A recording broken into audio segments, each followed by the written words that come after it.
ಪ್ರತಿಯೊಬ್ಬರಿಗೂ ಕೂಡ ಅಶ್ವಿನಿ ಮೇಡಮ್ ಅವರ ಕುಟುಂಬ ಇಷ್ಟ. ಫಾರಿನಿಂದ ಬಂದಿರುವಂಥ ಧೃತಿ ಅವರು ತಾಯಿಯೊಟ್ಟಿಗೆ ತುಂಬ ಒಳ್ಳೆ ಸಮಯವನ್ನು ಕೂಡ ಕಳೀತಾ ಇದ್ದಾರೆ. ತುಂಬ ತಿಂಗಳಾಗಿತ್ತು ಬೆಂಗಳೂರಿಗೆ ಬಂದು. ಜೊತೆಗೆ ಅಪ್ಪು ಅವರ ಹುಟ್ಟುಹಬ್ಬದ ಸಮಯದಲ್ಲೇ ಬಂದಿದ್ದಾರೆ. ಅಭಿಮಾನಿಗಳನ್ನು ನೋಡ್ತಾರೆ, ಮಾತನಾಡಿಸ್ತಾರೆ. ಅಭಿಮಾನಿಗಳು ಕೂಡ ಅಷ್ಟೇ ಅಶ್ವಿನಿ ಮೇಡಮ್ ಅವರ ಮಕ್ಕಳ ಮೇಲೆ ಅಪಾರವಾದಂಥ ಗೌರವ ಇಟ್ಕೊಂಡಿದ್ದಾರೆ. ಅವರು ಕೂಡ ಮಾತನಾಡಿಸಿ ತುಂಬಾ ಖುಷಿ ಪಡ್ತಾರೆ. ಒಂದು ಒಳ್ಳೆಯ ಕ್ಷಣವನ್ನು ಕೂಡ ಕಳೀತಾರೆ. ತಾವೆಲ್ಲರೂ ಕೂಡ ನೋಡಿದ ಹಾಗೆ ಅಪ್ಪು ಬಾಸ್ ಅವರ ಹುಟ್ಟುಹಬ್ಬ ತುಂಬಾ ಗ್ರ್ಯಾಂಡ್ ಆಗಿ ಅಭಿಮಾನಿಗಳೆಲ್ಲ ಸೇರಿ ಬೇರೆ ಬೇರೆ ಊರಿನಲ್ಲಿಯೂ ಕೂಡ ಆಚರಣೆ ಮಾಡಿದ್ದಾರೆ.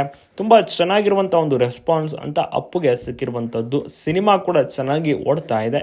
ಸೆಕೆಂಡ್ ರಿಲೀಸ್ ಆದಂಥ ಟೈಮ್ನಲ್ಲೂ ಕೂಡ ಅಶ್ವಿನಿ ಮೇಡಮ್ ಕೂಡ ತುಂಬಾ ಖುಷಿಯಾಗಿದ್ದಾರೆ. ಸ್ವಲ್ಪ ಭಾವುಕ ಕೂಡ ಆಗಿದ್ದಾರೆ.